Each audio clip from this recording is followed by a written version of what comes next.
Hello future doctor, আজকের এই ভিডিওটি খুব ইম্পর্টেন্ট হতে চলেছে।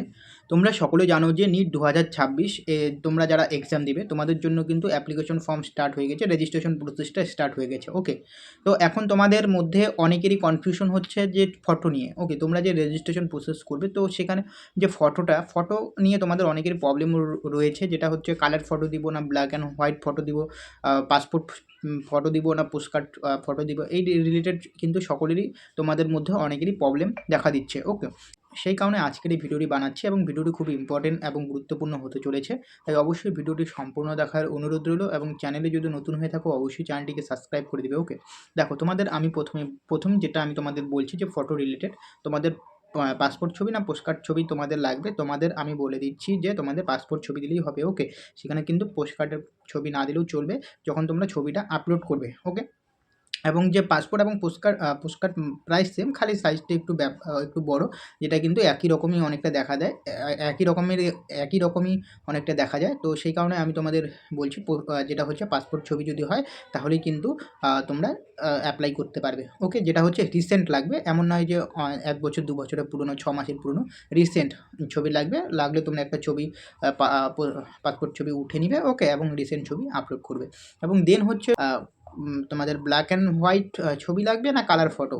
ওকে, তোমাদের কালার ফটো এবং ব্ল্যাক অ্যান্ড হোয়াইট দুটো দিলেই চলবে। বাট যদি তোমরা কালার ফটো দাও, ওকে, যদি তোমরা কালার ফটো দাও তাহলে তোমাদের যে ব্যাকগ্রাউন্ডটা কিন্তু হোয়াইট রাখতে হবে। ওকে, কালার ফটো দিলে ব্যাকগ্রাউন্ডটা অলওয়েজ হোয়াইট রাখতে হবে, আদার্স অন্য কালার কিন্তু তোমরা দিবে না, তাহলে কিন্তু রিজেক্ট করে দিতে পারে। তো তোমরা কিন্তু হোয়াইট ব্যাকগ্রাউন্ড দিবে। ওকে, নেক্সট হচ্ছে তোমাদের যে মেন ইম্পর্টেন্ট যেটার উপর তোমাদের ফোকাস রাখতে হবে, তোমাদের যে পিকচারটা, ওকে, পিকচারটা তোমাদের যে ফেসটা, ওকে, ফেসটা কিন্তু 80% যাতে কভার হওয়া চাই, যাতে 80% তোমাদের ফেস যাতে বোঝা যায়, মুখ চোখ। ওকে, নেক্সট হচ্ছে কান যাতে বোঝা যায়, 80% যাতে তোমাদের বোঝা যায়। ওকে, বডি না বোঝা গেলেও হবে, কিন্তু ফেসটা, বডি না বোঝা গেলেও চলবে, কিন্তু তোমাদের ফেসটা কিন্তু 80% যাতে বোঝা যায় তোমাদের ছবিটা দেখে। ওকে, এবং তোমাদের আরেকটা কথা বলে দিচ্ছি, কোনো এআই জেনারেটেড কোনো ছবি কিন্তু আপলোড করলে কিন্তু রিজেক্ট করে দিবে। এআই জেনারেটেড কোনো ছবি কিন্তু তারা নিবে না। ওকে, তোমরা ধরো এআই জেনারেটেড ছবি বানিয়ে তোমরা আপলোড করে দিলে, তোমরা ভাবলে যে তারা বুঝতে পারবে না, কিন্তু তারা কিন্তু সিস্টেম রয়েছে তাদের কাছে, তারা কিন্তু বুঝে যাবে। তো সেই কারণে বলছি এআই জেনারেটেড কোনো ছবি কিন্তু আপলোড করবে না। এবং তোমরা কিন্তু চশমা পরে কিন্তু ছবি আপলোড করবে না। অনেক সময় কি হয়, আমি দেখেছি যে চশমা পরে ছবি যদি তোমরা আপলোড করো, মিনস হচ্ছে তোমরা ধরো পাসপোর্ট ছবি বানালে এবং চশমা পরে সেটা বানালে, এবং সেটা কিন্তু যখন তোমরা রেজিস্ট্রেশন করার সময় তোমরা অ্যাপ্লাই করলে, তখন কিন্তু তোমাদের কিন্তু অনেক সময় কিন্তু সেটা রিজেক্ট হয়ে যায়। ওকে, তো সেই কারণে কিন্তু তোমরা চশমা পরে কিন্তু তোমরা রেজিস্ট্রেশন প্রসেসটা কিন্তু কমপ্লিট করবে না। ওকে, রেজিস্ট্রেশন করবে না।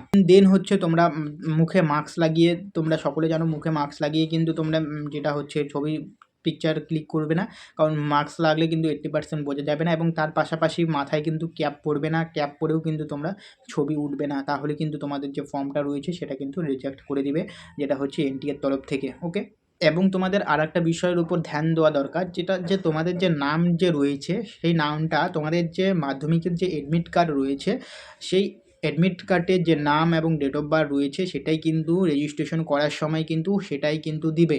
ওকে, এরকমও অনেকের দেখা যায়, যেটা আমি দেখেছি, তোমাদের আধার কার্ড বা ভোটার কার্ডে আলাদা নাম রয়েছে, বা এ বি বা আই এর কোনো মানে কি প্রবলেম রয়েছে। ওকে, এর জায়গায় বি হয়ে গেছে বা এর জায়গায় ও হয়ে গেছে, এরকম অনেকেরই কিন্তু প্রবলেম দেখা দেয়। এবং যে অ্যাডমিট কার্ড যে রয়েছে, মাধ্যমিক অ্যাডমিট কার্ড, সেখানে কিন্তু নামটা কিন্তু একটু আলাদা দেখা দেয়, মানে নাম বলতে তোমাদের এ বি সি এরকম একটা ডিফারেন্স। ওকে, তো এর জায়গায় ধরো বি বা বির জায়গায় এ, এরকম একটা ডিফারেন্স দেখা যায়। তো সেই কারণে আমি বলছি আধার কার্ড বা ভোটার কার্ড দেখে দিবে না, তোমাদের যে মাধ্যমিকের অ্যাডমিট কার্ডে যে নাম থাকবে, যে ডেট অফ বার্থ থাকবে সেটাই দিবে। ওকে, এবং তোমাদের যদি আধার কার্ড ভোটার কার্ডে যদি সেরকম কোনো নামের কোনো এ বি বা মানে যে কোনো যদি স্পেলিং মিস্টেক হয়ে থাকে, সেক্ষেত্রে কিন্তু তোমরা সেটা কিন্তু চেঞ্জ করে নিবে। ওকে, তোমরা যখন এক্সাম অ্যাপ রেজিস্ট্রেশন করার পরে কিন্তু তোমরা সেটা যতটা পারো চেঞ্জ করে নিবে, তোমাদের তরফ থেকে চেঞ্জ করার চেষ্টা করবে।